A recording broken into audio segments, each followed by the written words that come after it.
Purim 1953, the Rebbe gave a talk on Purim, explaining the miracle of Purim, and through that Farbrengen is actually where, at that time, Stalin was ruling, and he made decrees against what's called a doctor's plot. He wanted to destroy all the Yidden, Chas v'Shalom Hayol Leisiyah. And the content of what the Rebbe spoke about was the Rebbe asked, why is Purim called Purim? Purim seemingly is the lot, the negative side, how Haman wanted to destroy the Yidden. So what are we trying to represent when we call the holiday by the name of Purim? The Rebbe explains a fascinating idea. He says how Haman knew that if he wanted to go against the Yidden and make a decree, Hashem loves the Yidden. Hashem loves the Yidden, and the Yidden have so much mitzvahs. So Haman said, you know what, let me try to tap into a level of godliness which is, so to speak, removed from the Jews. So to speak, so removed from the world how God doesn't care what we do, good and bad, if we do mitzvahs, we don't do mitzvahs. On that level, he tried to plot against us. The level of randomness and goral, on a lot, how God says, yeah, no, this way, that way, the world, so to speak, doesn't matter. And that's how he tried to destroy the Yidden.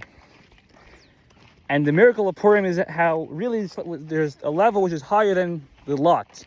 Even though the lot is higher than desire, higher than will. When someone makes a raffle, his intention is that his will he has no will really. Whatever the raffle will decide, that's where his will go. So the raffle is higher and greater than a will even. But higher than a raffle is the idea of bechira, choice. Now what does choice mean? If I have an option of eating two foods, one tastes good, one doesn't taste good. One I want, one I don't want. It's not really choice. It's my mind telling me which one to take. It's not really coming for anything deeper. It's not really a fair choice because one has an advantage. Real choice means there are two things which are exactly identical. And there's no reason whatsoever you would choose one over the other. And if you anyways choose specifically one of them, not for anything, not for any reason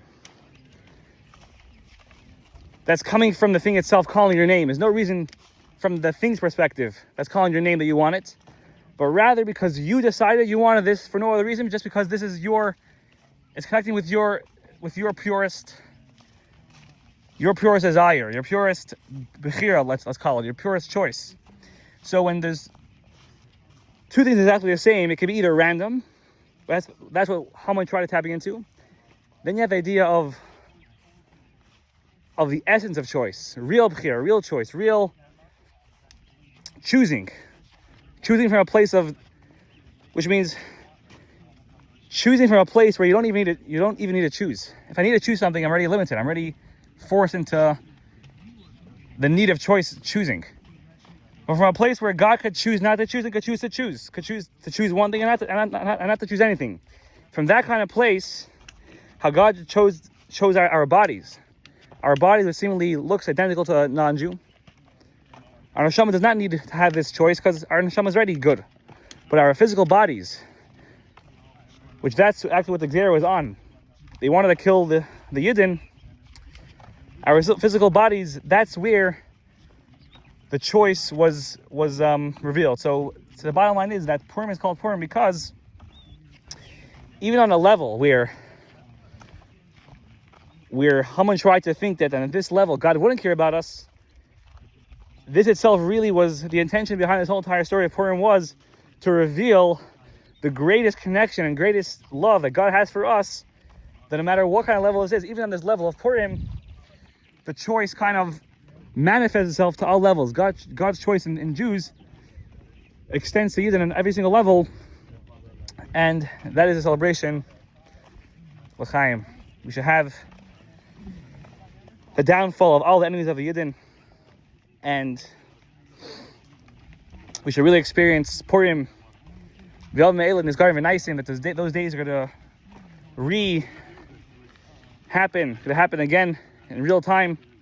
They're happening in real time. Thank you Hashem for the miracles that have been taking place, the fall of Iran. and to many more revealed nisim and revealed protection of Hashem, the Garden of Israel, which is protecting us at every moment. L'chaim.